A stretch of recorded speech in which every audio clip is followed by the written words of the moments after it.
Alors que les bombardements russes en Ukraine s'intensifient, avec la plus grande attaque aérienne depuis les débuts de la guerre menée ce week-end, le chef de la diplomatie allemande, Johann Waldefol, affirme être convaincu que Vladimir Poutine ne souhaite pas simplement des pourparlers, mais la capitulation totale du pays voisin.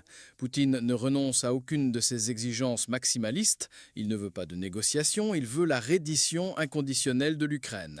La Russie attend un affaiblissement de notre soutien et veut une invasion et une signature à tout prix, même au prix de milliers de vies. Ces commentaires, Waldefol les a faits depuis Kiev, où il a effectué sa première visite depuis sa prise de fonction le mois dernier.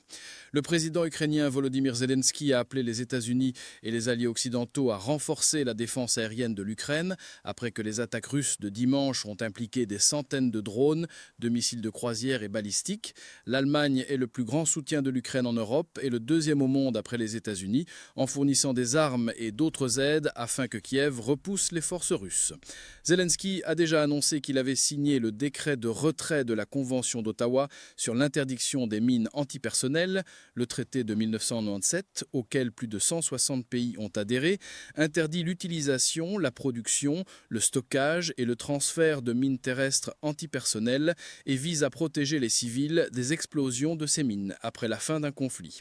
La Russie n'a jamais été partie à cette convention et utilise la mine antipersonnelle de manière extrêmement cynique. En prenant cette mesure politique, nous envoyons un signal à tous nos partenaires sur l'endroit où ils doivent se concentrer. Cela vaut pour tous les pays le long du périmètre des frontières de la Russie, a déclaré Zelensky.